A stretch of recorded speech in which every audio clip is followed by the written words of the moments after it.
Bluetooth mode.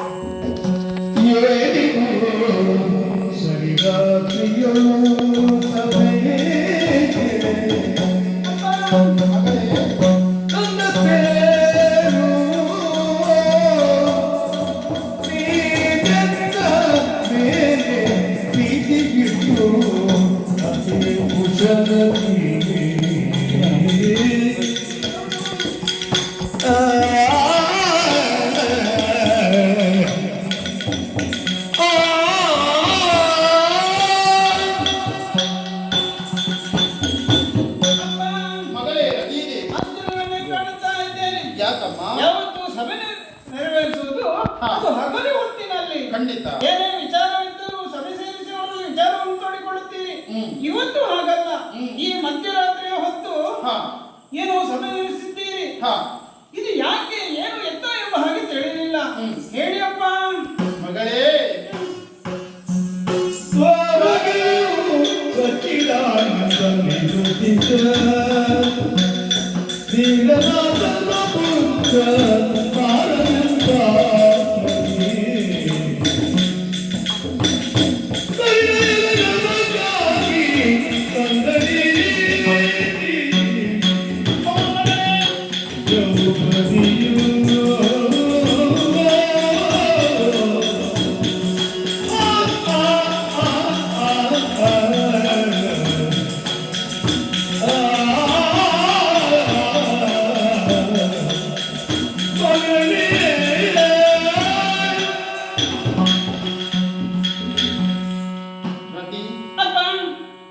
Kamalavathi ಪಟ್ಟಣದ ಕಮಲಭೂಷಣ ಮಗಳು ರತಿದೇವಿ ನೀನು.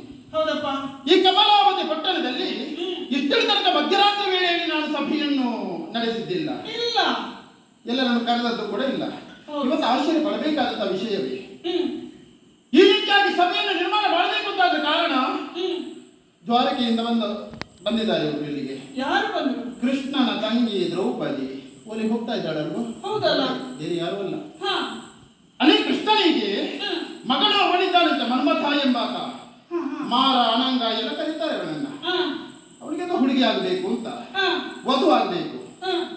ಎಲ್ಲಾ ಕಡೆಯಲ್ಲಿ ಅರಸುತ್ತಾ ಬಂದವಳು ಅವಳು.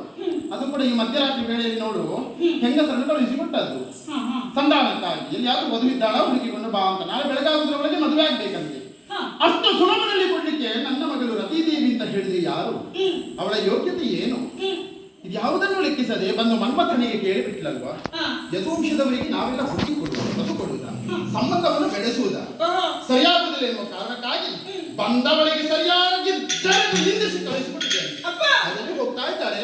ನೀನು ಬೇಸರ ಮಾಡುವ ಮಗ ಹೋಗು ಮನೆಗೆ.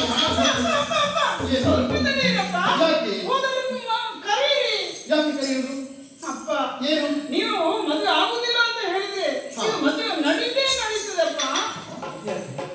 ಏನು ಮಗಳೇ ಇದಕ್ಕದ್ದು ಅರ್ಥ ಆಗ್ತಾ ಇಲ್ವಲ್ಲ? ಯಾಕಂದ್ರೆ ಹೀಗೆ ನೀವು ಹೇಳುವಾಗ ನನಗೆ ಹಿಂದಿನ ಜನ್ಮದ ನೆನಪೆಲ್ಲ ಬರುತ್ತದೆ. ಹಿಂದಿನ ಜನ್ಮದ ಪೂರ್ವ ಜನ್ಮದ್ದು ಏನಾಗಿದೆ?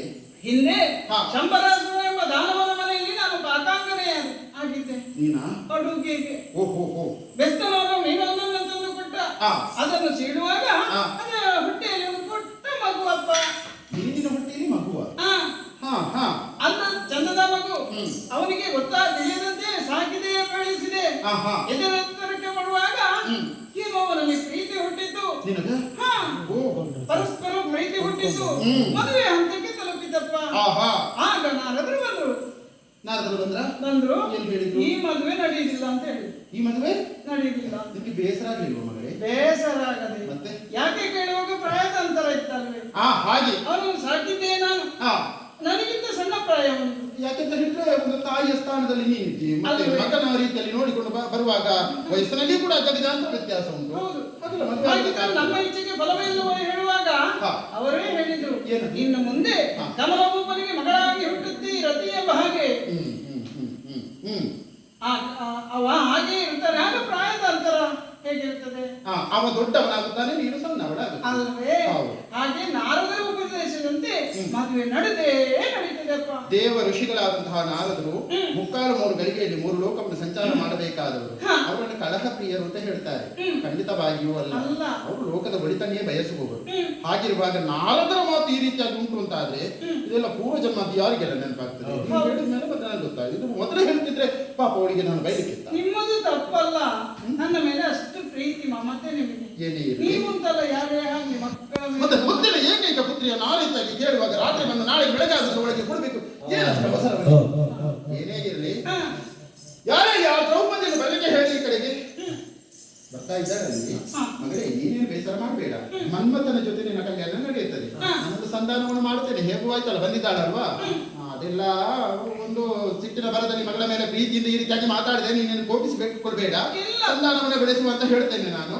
ಅದು ನೀನು ಒಳಗೆ ಹೋಗಮ್ಮ, ನಾಳೆ ಮದುವೆ ಆಗ್ತದೆ, ಒಳಗೆ ಹೋಗು.